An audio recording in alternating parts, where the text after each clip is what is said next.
你准备去县衙？你怎么进来的？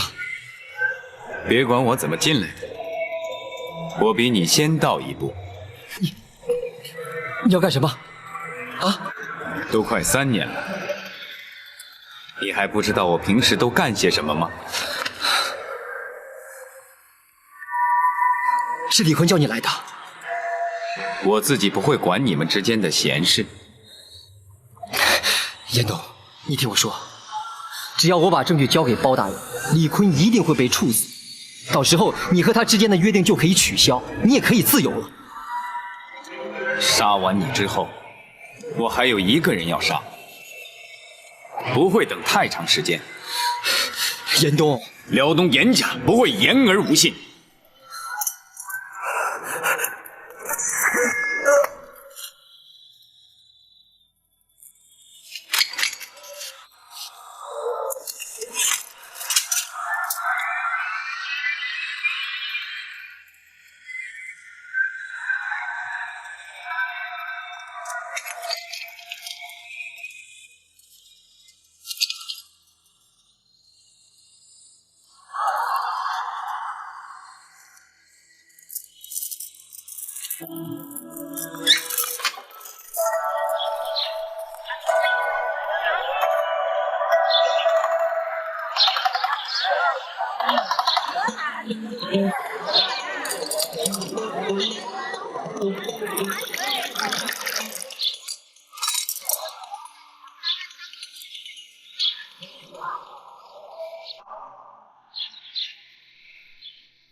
属下一时疏忽，没想到严冬会在钱庄之内等着刁赞，没能保住他的性命。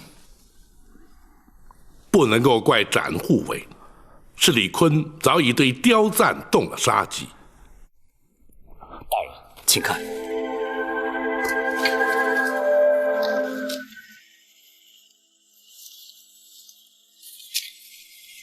这是在钱庄找到的，整整齐齐，放在刁赞的尸体上。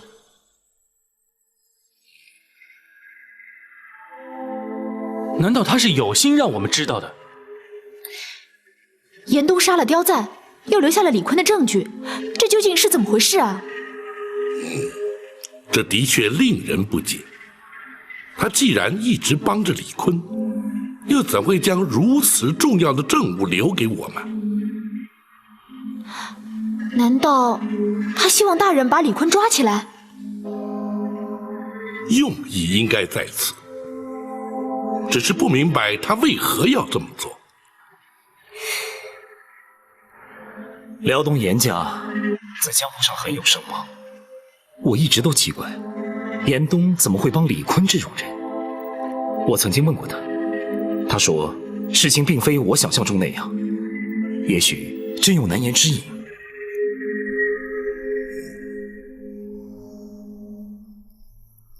大人，账册之中的确是有成员的户头，而且数量相当的惊人。除此之外，还有其他人名，应该是登州的官员。好啊，这样就可以知道在州衙里面有哪些人和成员一样贪赃枉法。对你日后掌理登州州政大有帮助。是。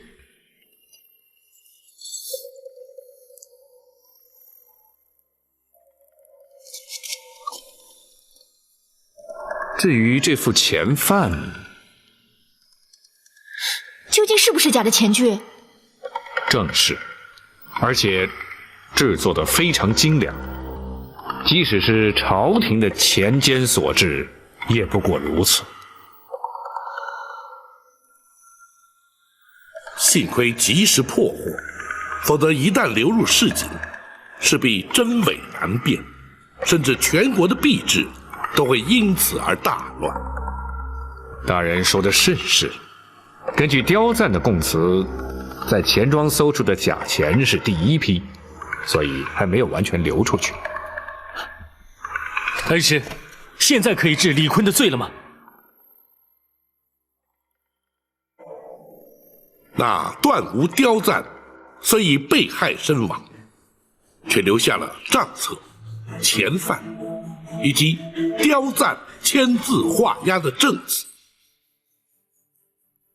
如今是抓李坤的时候了。刁赞死了。好，这么一来，包拯就是有天大的本事，也奈何不了我了。也不见得。为什么？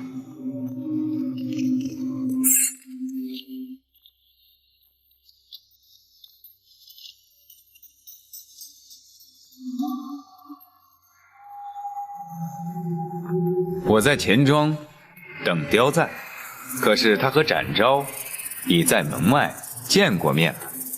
那又如何？他交给展昭2样东西。什么东西？我没看清楚，好像一本类似账册的东西，还有一副模具。什么模具？好像是造假币的模具吧。可恶！这个刁赞竟然藏了一副钱范，你为什么不给我抢回来？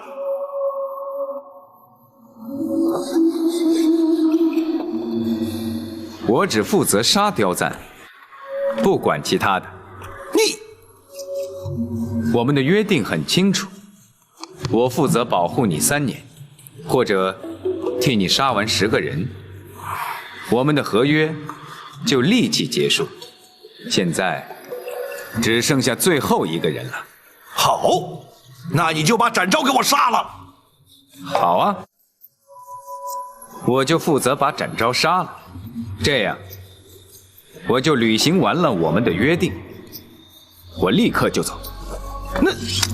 那包拯怎么办？那是你的事。好，那你就把包拯给我杀了。包拯一死，我就不相信唐真能办得了我。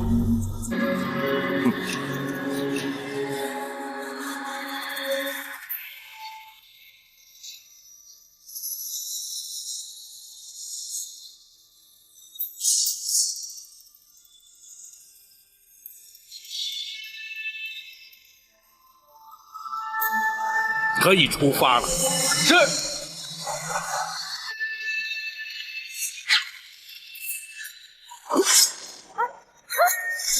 包大人小心！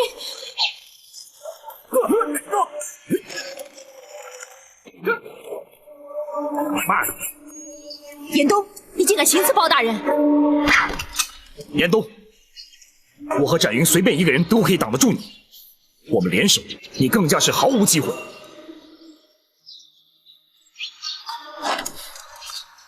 用你的第3刀吧，让天下人看看严三刀的后人是怎样刺杀青天包大人的。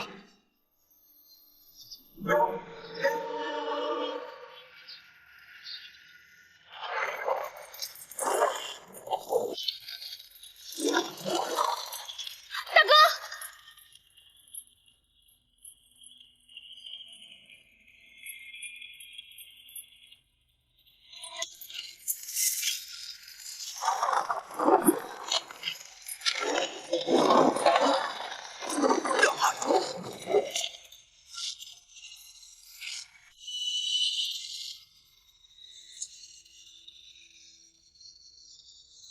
你一定要追我。当然，想要摆脱我，一定要使出你的看家本领。不要逼我，我们不必生死相搏。你要刺杀包大人，我要保护包大人。只要立场不变，我们必须要生死相搏。好，我也正想和南侠展昭较量一下。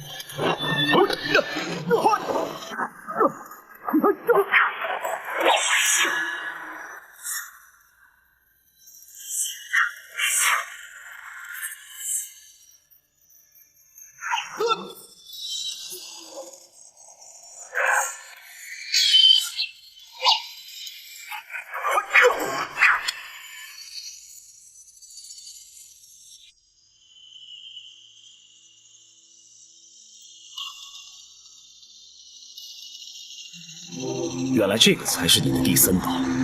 不错，难怪从来没有人见过这第三刀。你的长剑刺出，我的左手就废了。你的短刀也可以让我当场毙命。如果你刺伤我，我这把刀未必能要你的命。你为什么停下不刺？辽东严家威震江湖，你造福地方，著称于世，我舍不得你这把刀。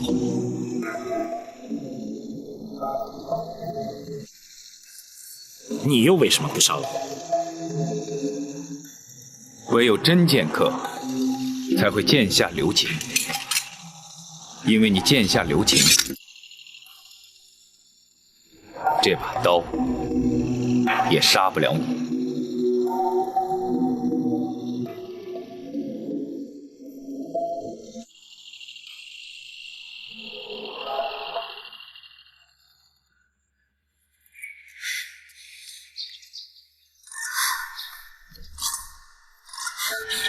大哥怎么还不回来啊？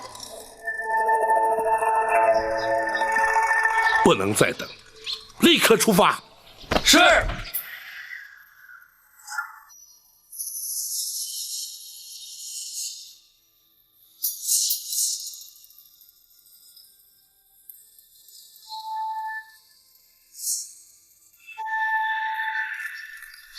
3年前，辽东遇上史无前例的大旱，10万百姓沦为灾民。我爹用尽辽东严家的所有家产赈灾，也于事无补。这时候，李坤出现了。是他主动去找你爹的？不错，他答应拿出30万贯赈灾，却开出了一个十分苛刻的条件。什么条件？辽东严家负责保护他的生命安全3年，或者替他杀掉他指明的10个人。什么？3年期满，或者替他杀掉10个人，都可以让我们的约定马上结束。他分明是在设计你们严家，你爹为何要答应他？为了10万百姓，我爹明知是助纣为虐，也只好忍痛答应。就这样，我跟了李坤。那是3年前的事，那如今呢？还有3个月，和最后1个人。他指明要杀包大人。不错，辽东严家一诺千金，绝不食言。可李坤的所作所为，也确实让人发指。我知道，所以我才留下了账册和钱饭。包大人想的没错，他也认为必有原因。这是在不违反我和李坤的约定之下，唯一能做的。可现在你杀不了包大人，那你如何跟他交代？那是我的事，我说过，绝不会让严家丢人。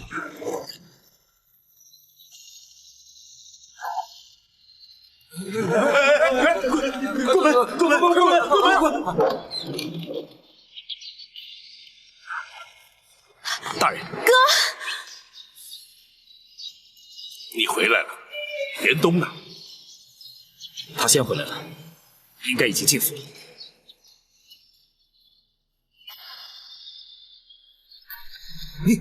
你没杀掉包拯？展昭和展云联手，我杀不了他。这就是你们辽东严家对我的承诺。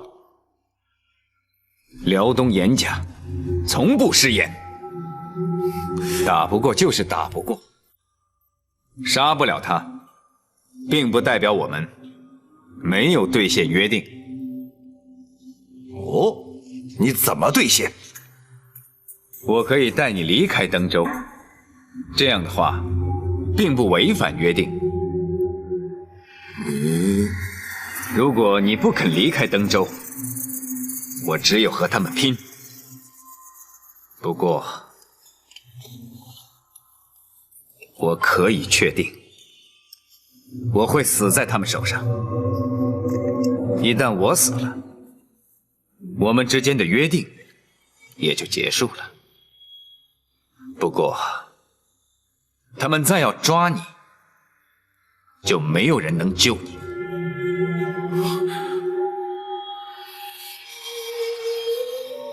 好，我们走。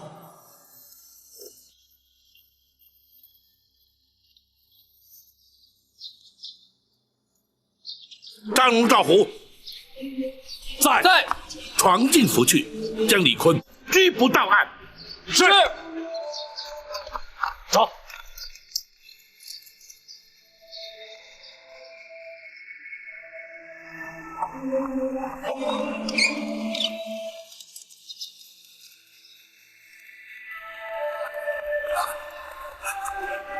赵云，我们上。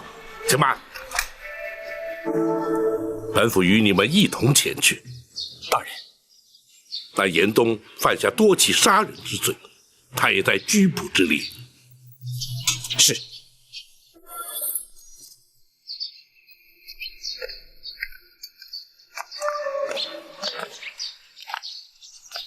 李坤，本府依法将你拘捕到案。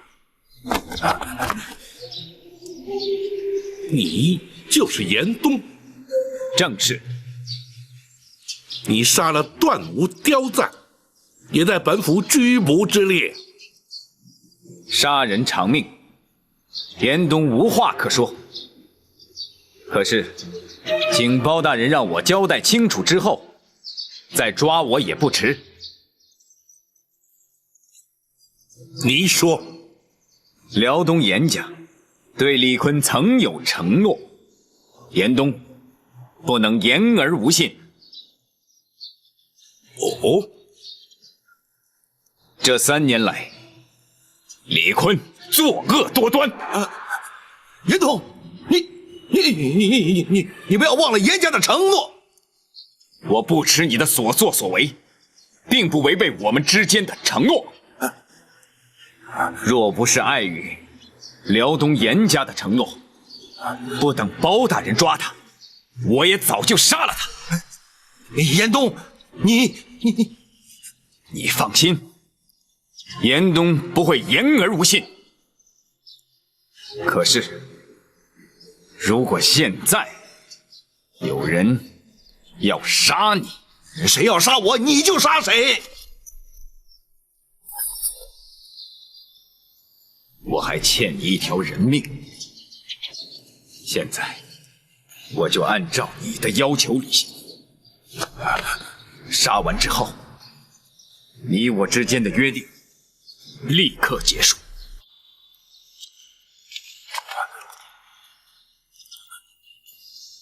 但要杀李坤的，不止展昭一人。你说什么？江湖世家严三刀第1代弟子严冬，要杀李坤，为民除害。严冬，你们辽东严家不能言而无信，你不能杀我。李坤，无论杀谁，辽东严家只能再替你杀最后一个人。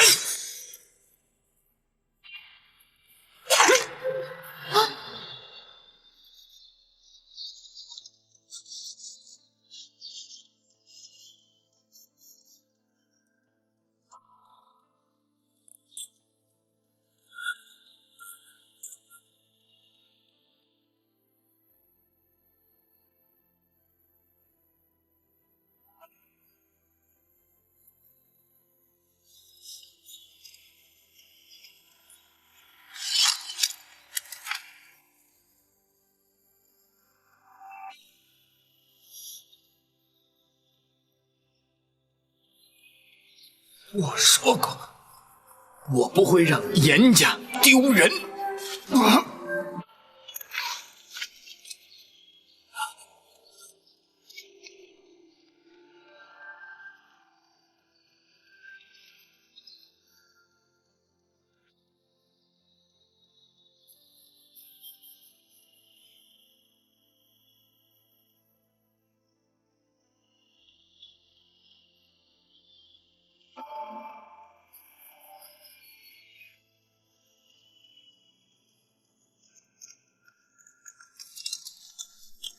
稍后包大人会升堂审讯他们二人，做好准备。是。二位大人，请留步啊！二位大人，怎么了？小人有件事儿想向二位大人打听一下。你想问什么？死到临头了，是不是要交代遗言啊？程远，你想问什么就问吧。我想问问，庞太师是不是来登州了？庞太师，他来干什么？哼，我知道庞太师是你母舅，可是明天任谁来，结果都是一样，你就死了这条心吧。我还可以告诉你，他没来登州。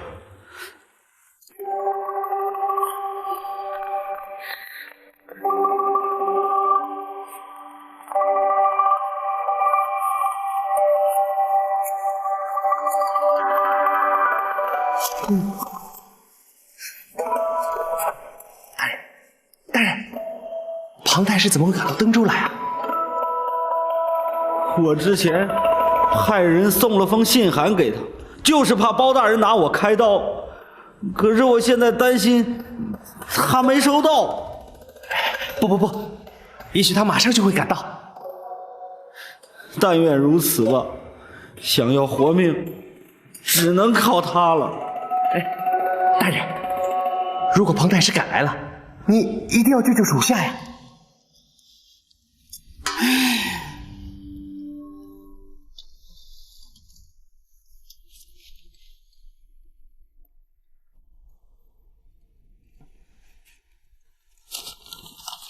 公孙先生，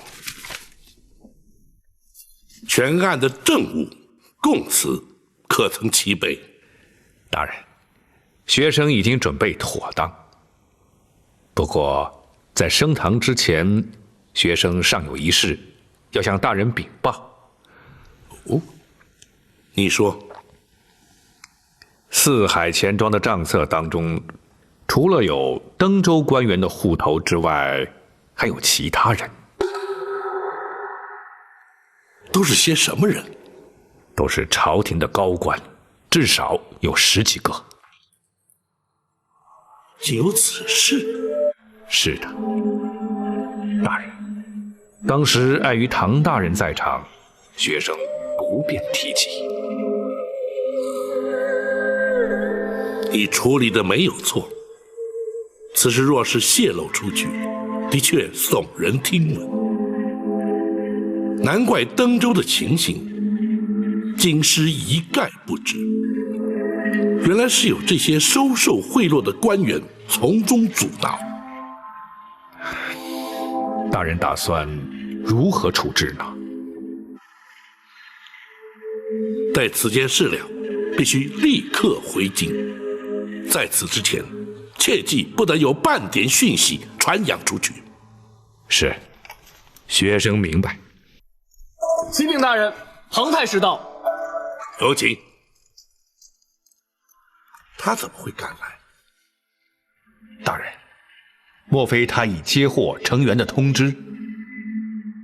有此可能。大人，还是暂时不要见他，等升堂定案之后。包大人，包大人，为何不见老夫啊？太师怎会到登州来？可是有何公干呢？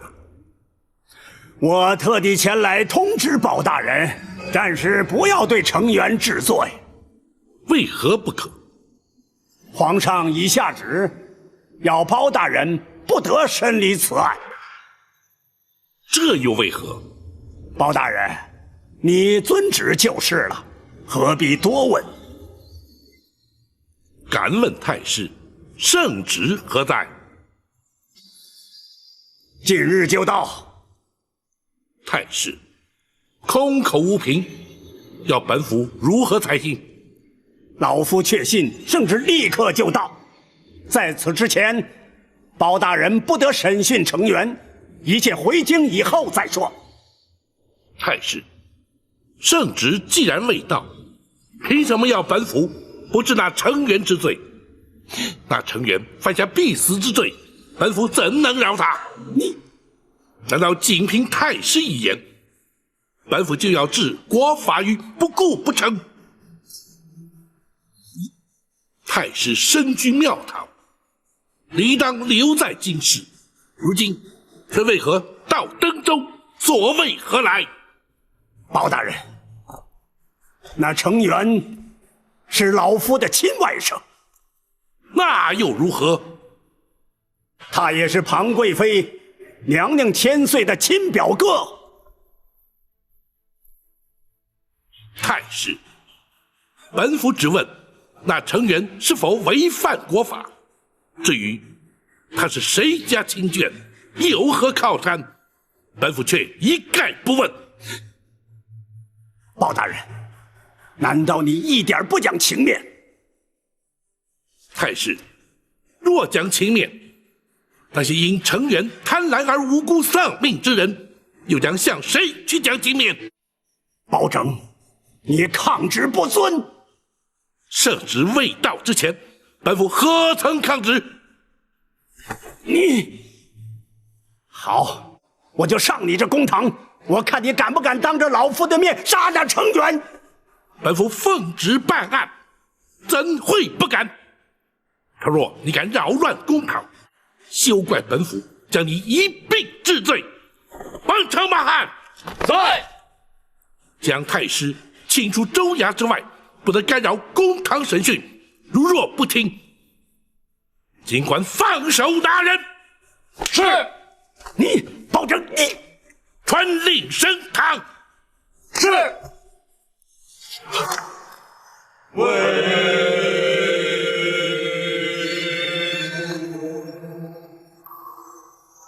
带人犯成员朱刚，带人犯成员朱刚上堂。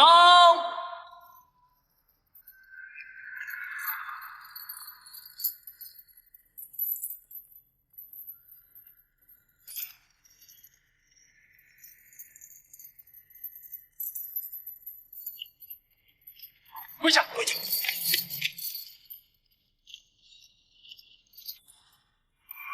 朱刚，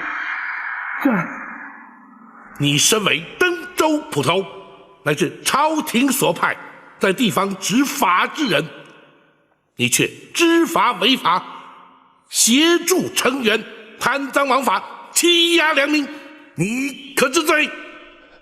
回包大人，成员是属下的顶头上司，他的命令属下不可不从啊！你即便如此，你明知他的指令有违国法，就该断然拒绝，或者依法检举。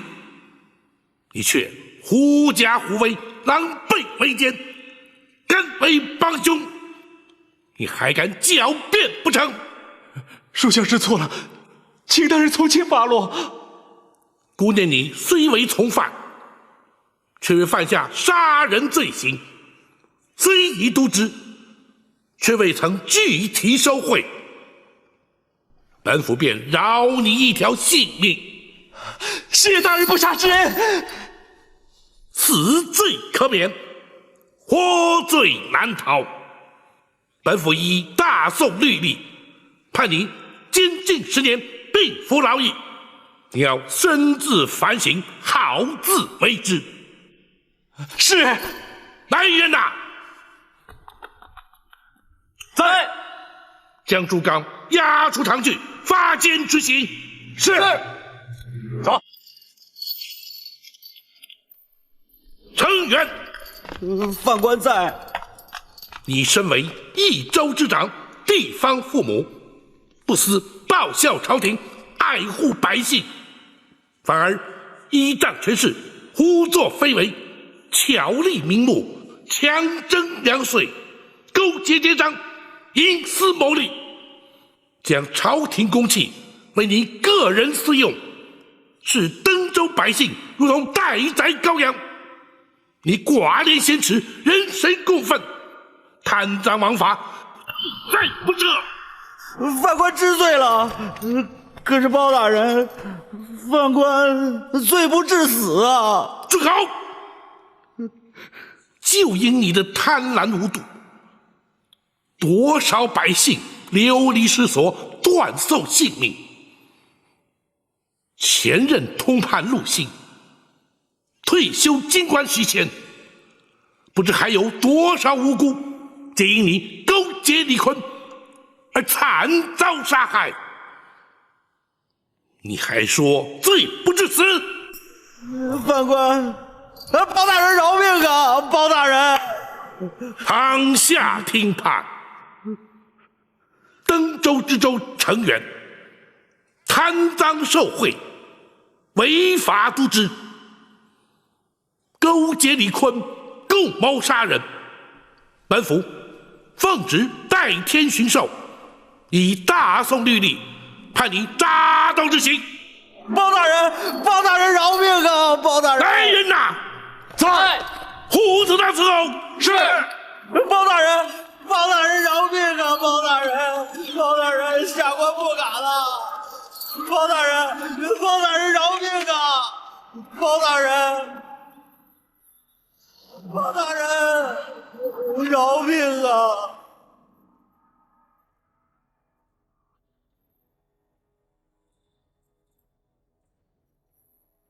开打！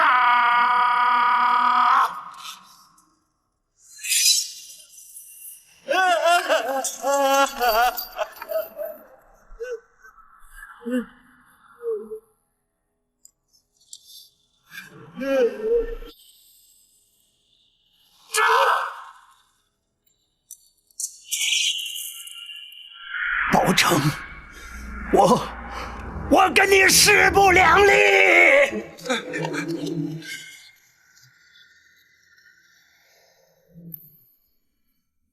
带李坤，带人犯李坤上堂。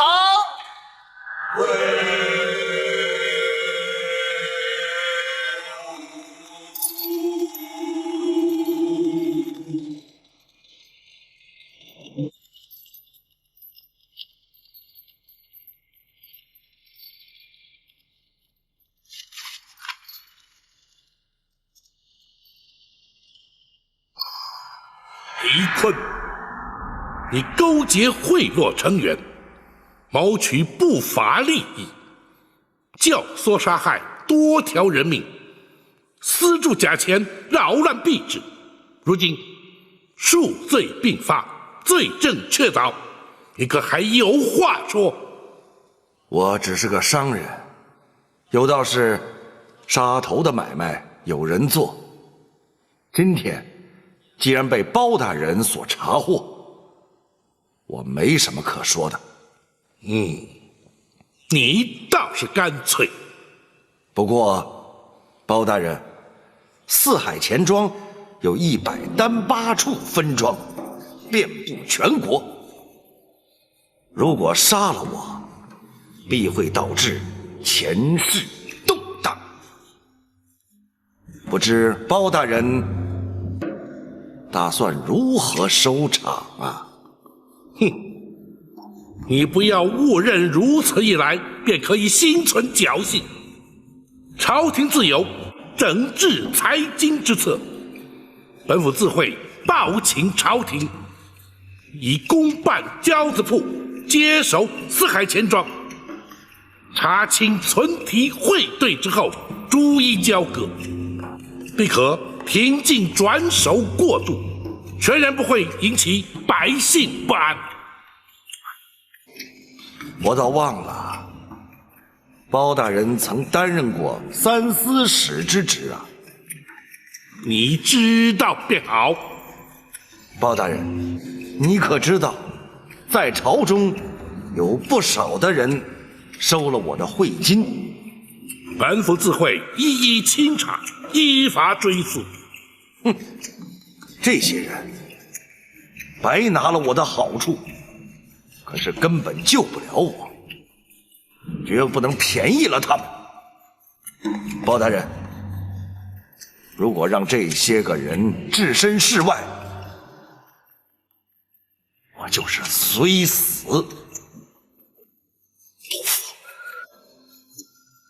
本府也绝不会让他们逍遥法外。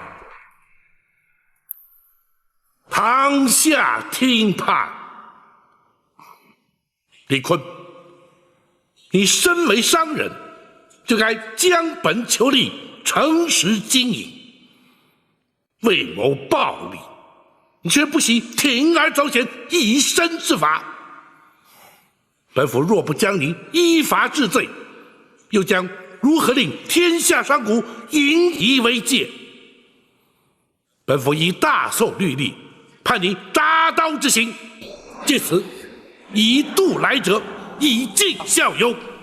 来人呐！在，狗头他伺候。是。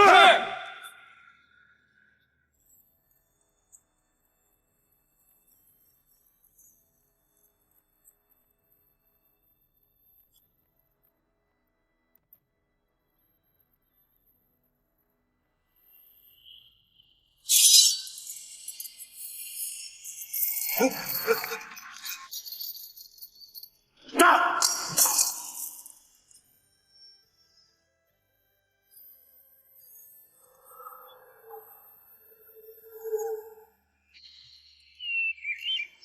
总算尘埃落定，全案结束了。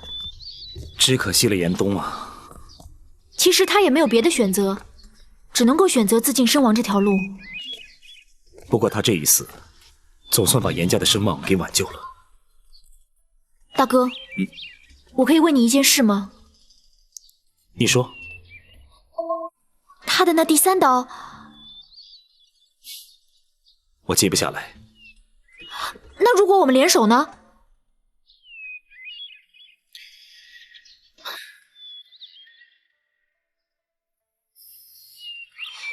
只可惜，我永远没有机会印证了。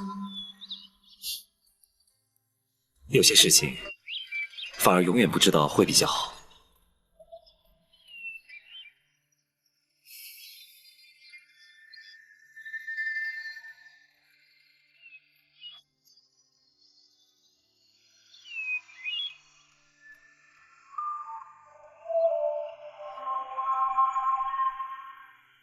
包大人为登州百姓除去大害，老朽党在此替所有百姓向包大人致谢。本府奉旨代天巡狩，惩治贪官污吏，铲除奸商恶霸，乃是职责所在，又怎敢当诸位大人一个谢字呢？包大人推谦了。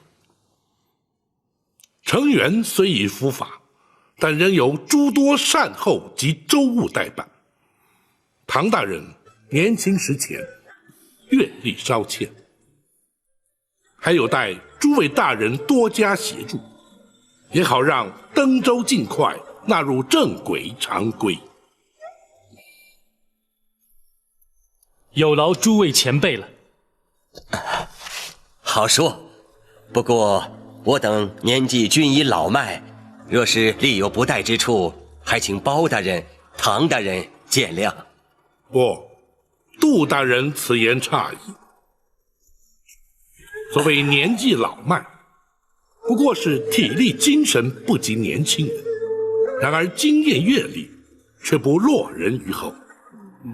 唯有曾经在朝中效命过的前辈先进，秉持老而弥坚、退而不休之念，继续贡献心力，那才是朝廷之幸，百姓之福啊！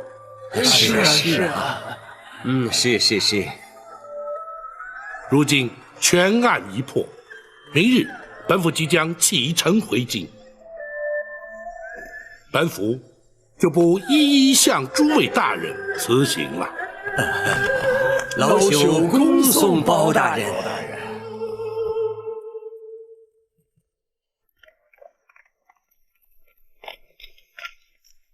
启禀大人，这是由京城金字牌派专差送来的。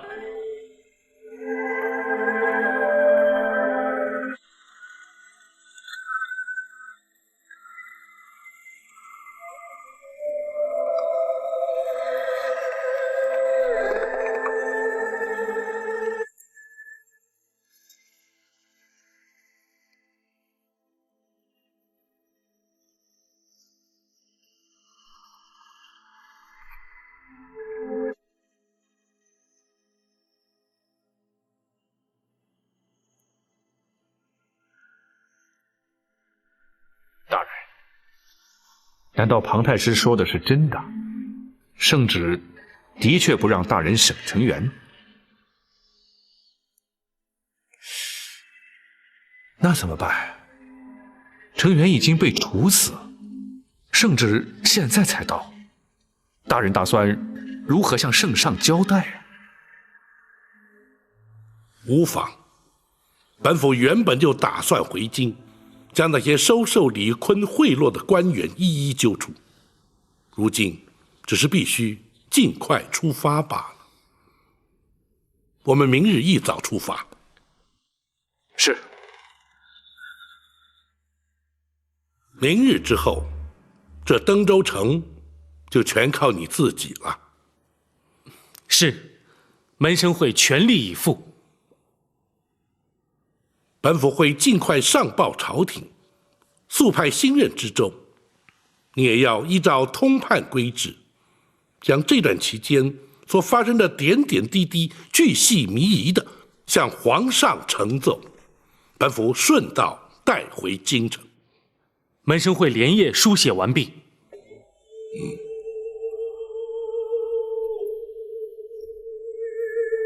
不过才几日功夫，却又经历了如此多的周折变迁。门生也从恩师身上获益良多。凡事并不可一成不变，总得随机应应。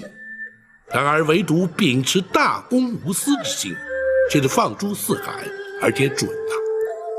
门生谨记恩师教诲。大人明日又要车马劳顿了，还是早些就寝，也好养足精力。好吧，你们聊，本府先回房歇息。门生恭送恩师。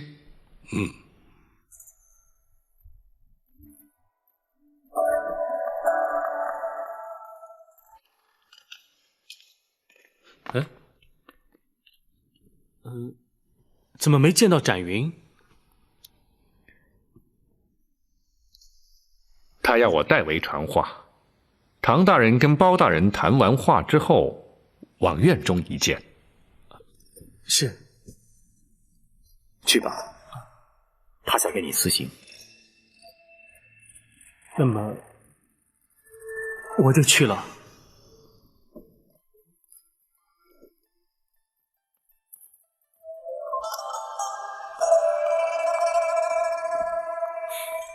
真不知道展云又在打什么主意。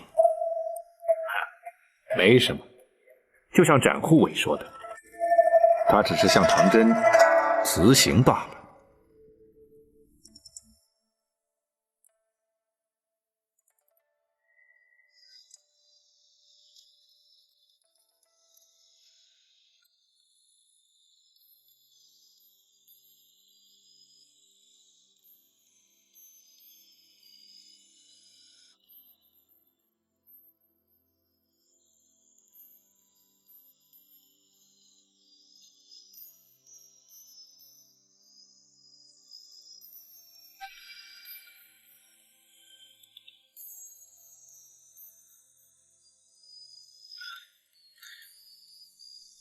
展云，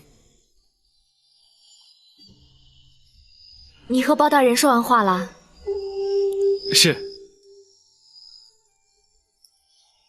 明天我就要走了。我知道。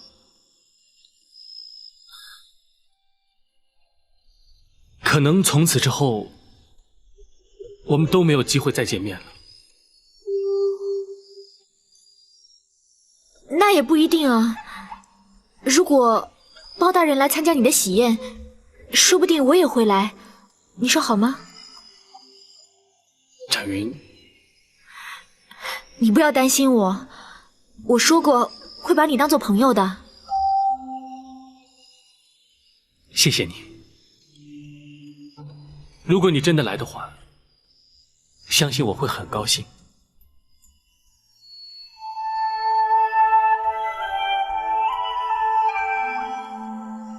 其实我一直都很好奇，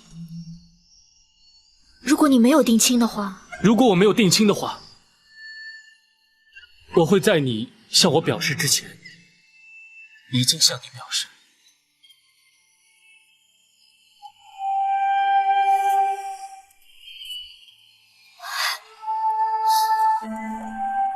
现在该我谢谢你了。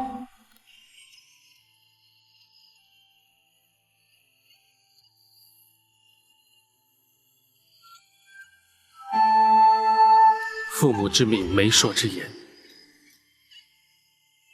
虽然这些古礼是其来自有，却未必合乎人情。可惜我们身在这样的环境，也只能认命了。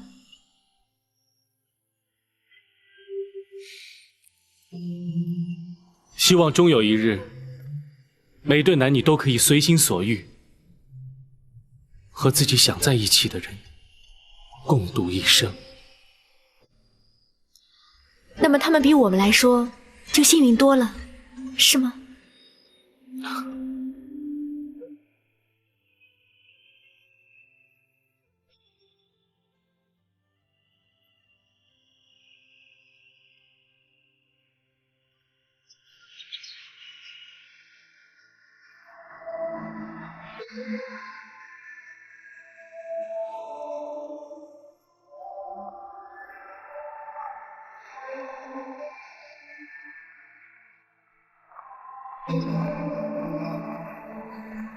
恩师，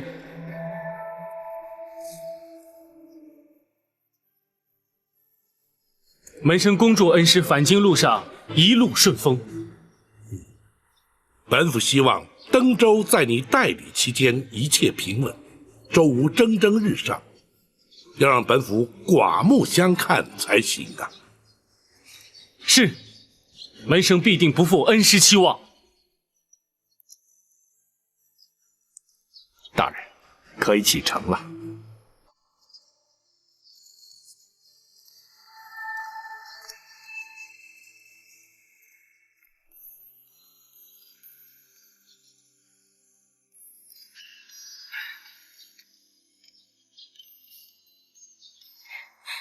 别的我也不多说了，我相信你一定会是个好通判，将来会是朝廷的好支柱，老百姓的好父母官。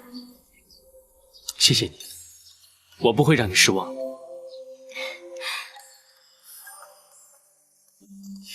老管家，展姑娘，你们家少爷经验不足，你要多帮帮他。展姑娘放心，我们家的少爷是不会出问题的。谢谢你，雨竹。张姑娘，雨竹还能再见到你吗？当然会啊，你们家少爷成亲的时候啊，我一定会来，到时候我们不就见面了吗？展姑娘，我们随时欢迎你来呀。嗯。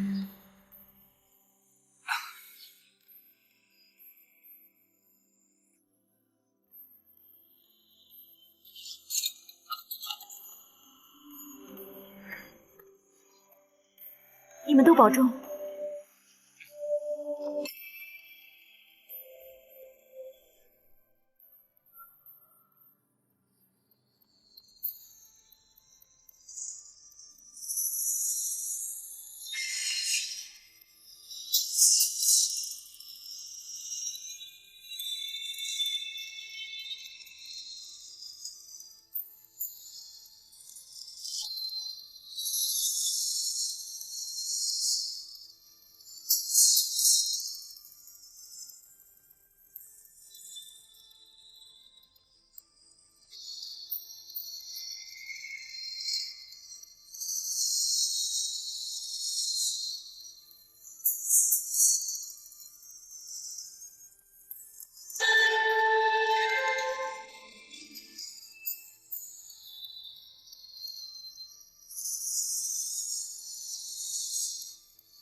还是背教进攻？是。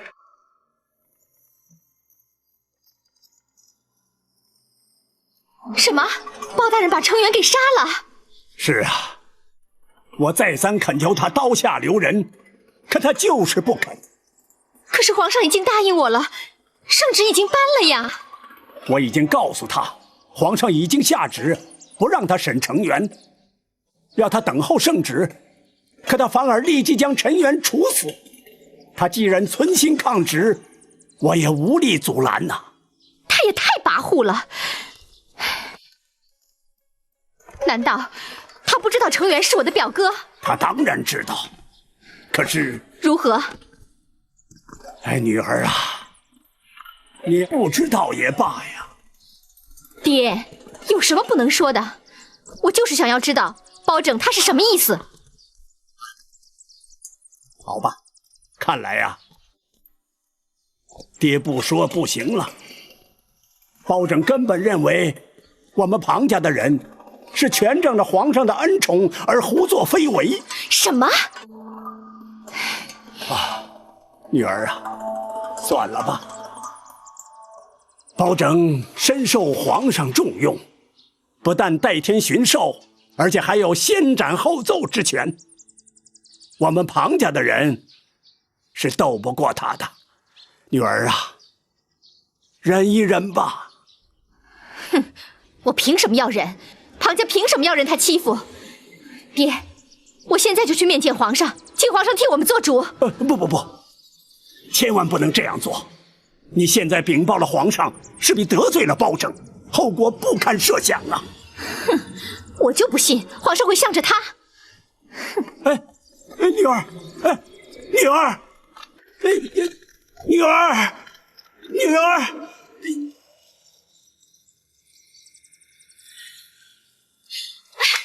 请皇上替臣妾做主。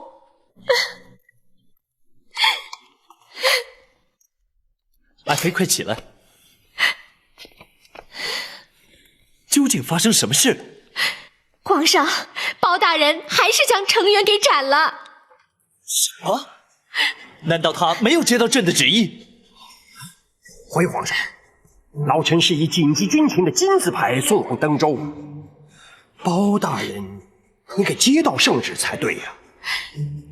包大人听说皇上要下旨救成员，特意赶在圣旨到达之前，就匆匆忙忙取出铡刀，将成员斩首。他这根本就是存心想违抗皇上的旨意。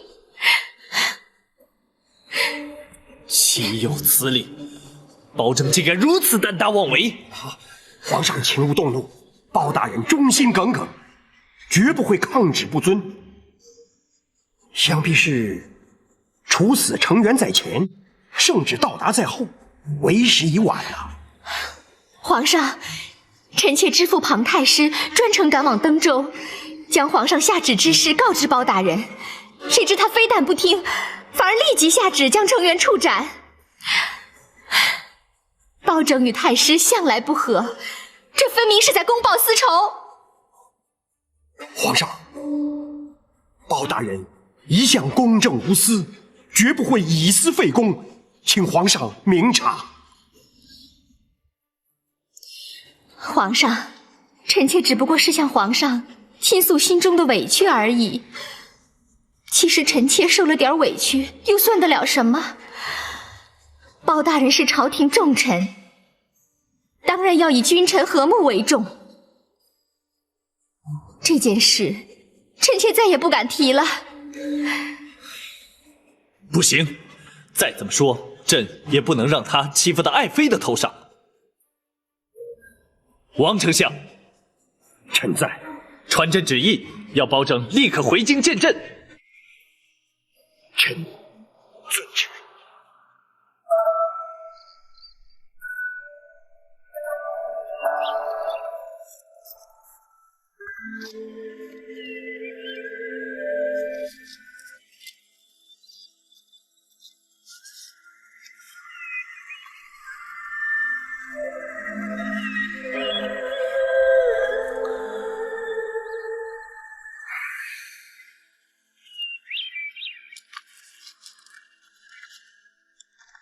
大人还在为回京之事感到不安。程元之死，势必让庞太师心生不甘。倘若他煽动庞贵妃，向皇上进谗言，大人，请恕学生多言。大人前往登州查办通判一案，乃是圣上的旨意。如今查明真相，依法处置，皇上又岂会对大人有所责罚呢？公孙先生有所不知，登州查案虽是皇上所派，但将程元处斩，却不在原定计划之内。皇上降旨阻止本府审讯程元，便是为此缘故。大人是担心皇上会因此而降罪？这些年来，常因据理力争而触犯圣母，遭皇上降罪贬黜，更是不计其数。本府又岂会在意？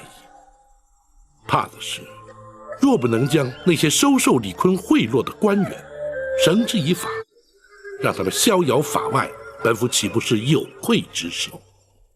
大人，到现在，大人还惦记着维护国法，端正朝纲啊！识君之路，忠君之事，本府又岂能不朝思暮想，随时惦记啊？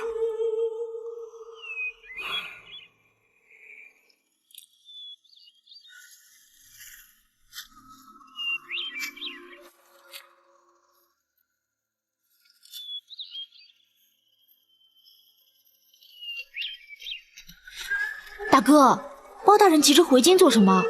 心里有很急的事吗？不知道，看上去很急，我们也不好过问。这像是包大人的作风吗？他从离开登州之后，一直很郁闷，看起来像是有心事。我们去问问他吧。翟云，啊？不合适。那我们去问公孙先生总行了吧？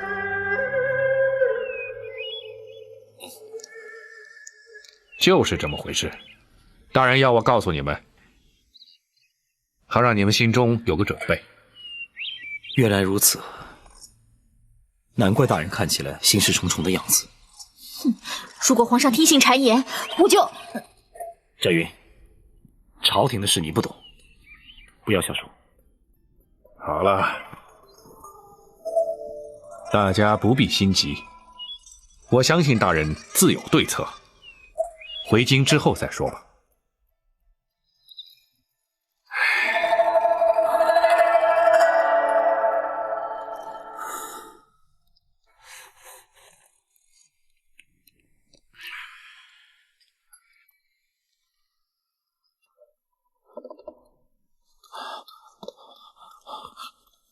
太师，包大人回京了。回来的好，我看他如何向皇上做出交代。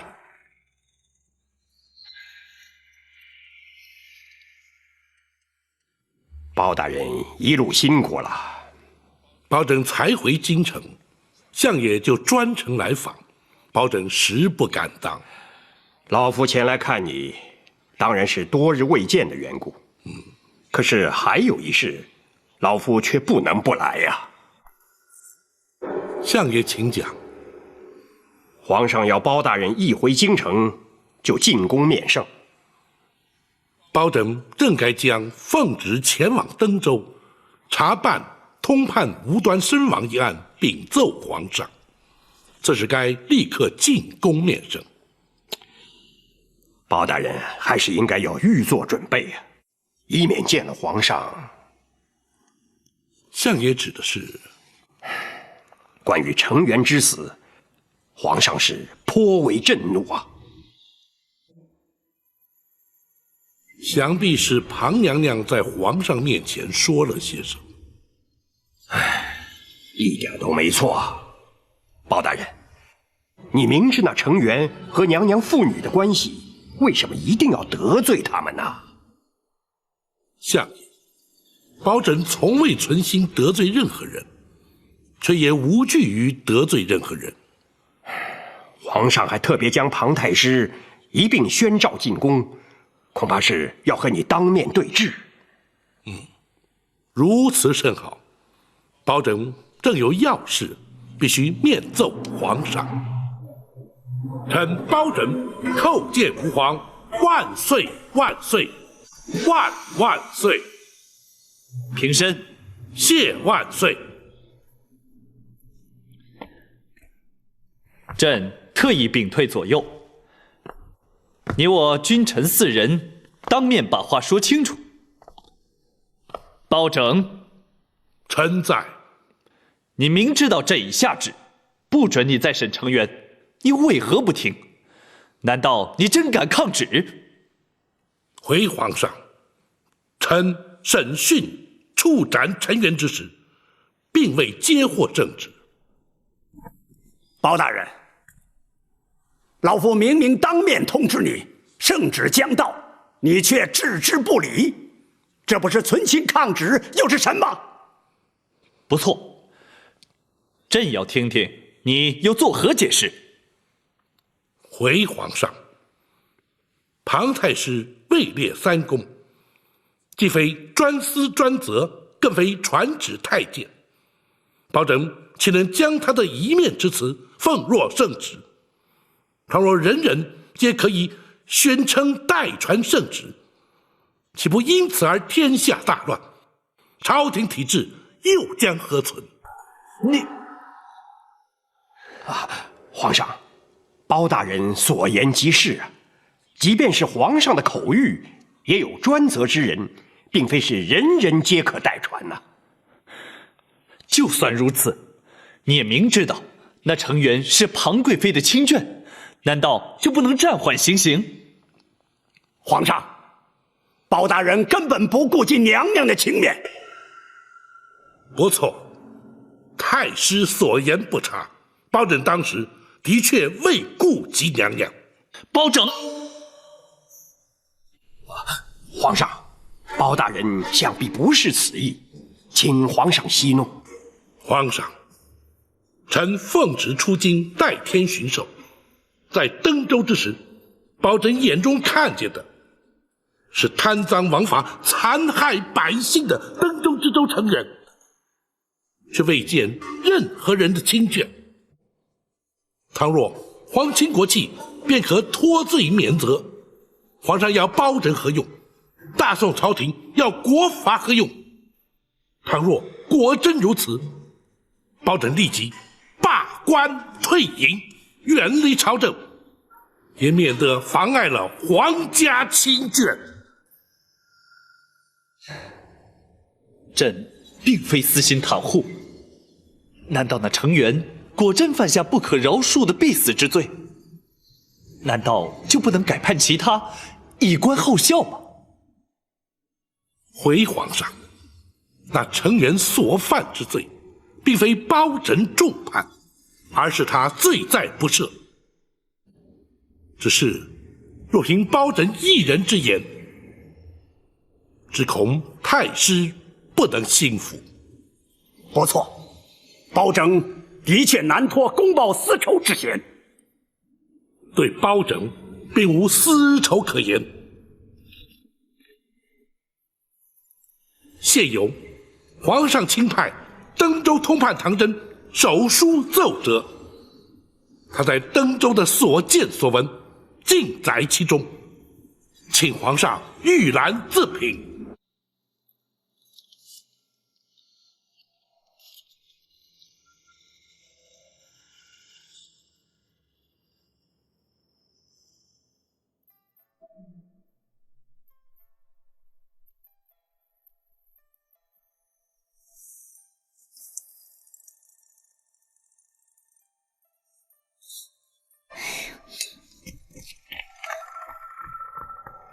公孙先生，包大人进宫会不会被皇上降罪啊？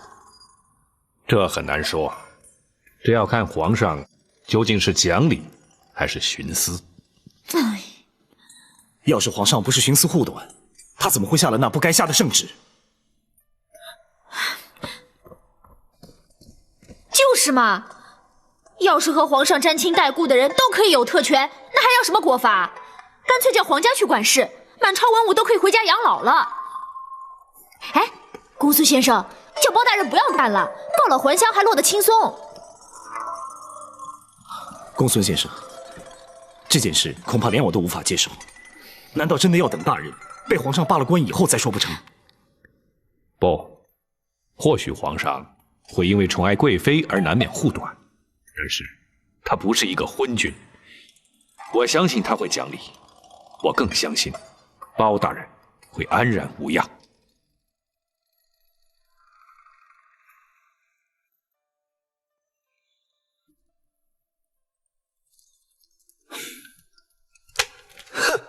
好大胆的成员，他的确该杀。皇上，庞吉，你要贵妃向朕诉苦，让朕下了一道不该下的圣旨。若不是在登州的是包青，你险些让朕变成了一个不明事理的昏君。臣罪该万死。幸亏包青坚持，朕才没有铸成大错。你还不向包大人认错？这怎么？你不肯？老臣不敢，老臣遵旨。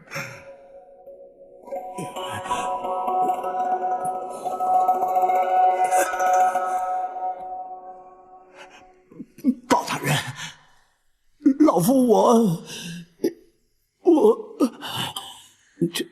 太师护生心切，在所难免。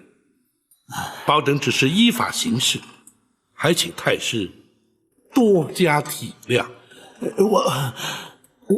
我这二位能够尽释前嫌，的确是可喜可贺呀。等等，在这唐真的奏折当中提及，登州的州情曾多次向京中禀报，却石沉大海，这又是为何？回皇上，这也是包拯急于返京的另一个原因。那奸商李坤长期贿赂朝中10几名大臣，就是他们将登州的情形隐瞒不报的。竟有此事？可知是什么人？从钱庄搜出的密账之中，详列着那些官员的名姓。包拯正想请旨将他们拘捕到案。哼，这些贪官，朕怎么能容得下他们继续在朝中为恶？包拯听旨。臣包拯接旨。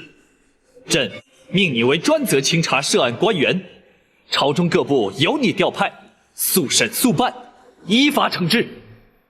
臣遵旨。